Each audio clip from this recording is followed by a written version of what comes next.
ஓம் சாய்ராம். அன்பு குழந்தையே, வாழ்க்கையில் இன்னும் எத்தனை நாட்கள் மெழுகுவர்த்தியாய் இருக்கப் போகிறாய்?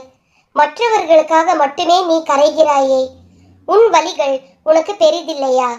நீ உன்னை அந்த நிலைக்கு ஆளாக்கியவர்களிடம் மீண்டும் அதே போல பேசி பழகுகிறாயே.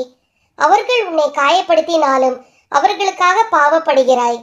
உன் அன்பு அவ்வளவு வலிமை வாய்ந்தது என்பதை அவர்கள் உணரவே இல்லை. உண்மையை உணர்ந்தால் நிச்சயம் உன்னை அலட்சியப்படுத்தி இருக்க மாட்டார்கள். அடிமேல் அடிபட்டு இன்று உன் மனது தாங்கும் சக்தியை இழந்து நிற்கிறது.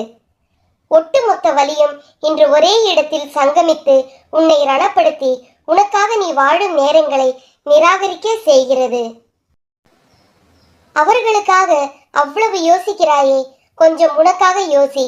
நீ அன்பு கொண்டவர்கள் உன்னை காயப்படுத்தி விட்டார்கள் என்று உன் மனதை ரணப்படுத்தி கொண்டு இருக்கிறாய். ஆனால் என் பிள்ளை, நீ உன் ரணங்களை பார்த்து என் மனம் வெந்து போகிறது. கர்ம வினைகள் ஒருவருடைய வாழ்க்கையில் அவர்களை மட்டுமே வைத்து நடக்க வைப்பது இல்லை. அதை நீ அனுபவிக்க வேண்டும் என்றால் இன்னொருவர் மூலம் கூட நடக்கும். உனக்கு ஒருவர் கஷ்டங்களை கொடுத்தால் அவர்களை குறை கூறாதே. உனக்கு உன் கர்ம வினையை போக்கி உன் வாழ்க்கையை உணர்த்துகிறார் என்பதை நினைவில் கொள்.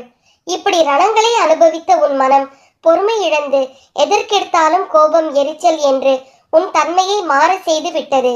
அதை சரி செய்ய உனக்காக நான் உள்ளேன். உன் தன்மை என்றும் மாறாது. நீ நீயாக நிம்மதியான சூழ்நிலையில் வாழ வைப்பேன். இது என் சத்திய வாக்கு. என் குழந்தையின் வாக்கை காப்பாற்ற நான் அதை நிச்சயம் செய்வேன். ஒன்றை மட்டும் நினைவில் வைத்துக்கொள். வெளிச்சம் இருக்கும் இடத்தில் மெழுகுவர்த்தியை ஏற்றினால் அதற்கு அந்த இடத்தில் மதிப்பு இல்லை. வீணாக அது தன்னையே உருக்கி கொள்ளும்.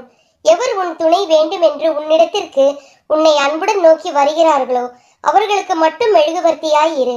மெழுகுவர்த்தியின் மதிப்பு இருட்டில்தான் தெரியும். அதே போலதான் துன்பம் என்ற இருள் எவருக்கு உள்ளதோ அவர்களுக்கு அந்த நேரத்தில் தான் உன் மதிப்பு தெரியும். நிச்சயம் உன் அன்பை அலட்சியம் செய்தவர்களுக்கு நிச்சயம் உன்னை யார் என்று புரிய வைப்பேன். அதற்காக நீயும் அவர்களை அலட்சியப்படுத்தி விடாதே. அமைதியாக பொறுமையுடன் சகித்து கொண்டு இரு. அதற்கான கூலியை நிச்சயம் நான் வழங்குவேன். ஓம் சாய்ராம்.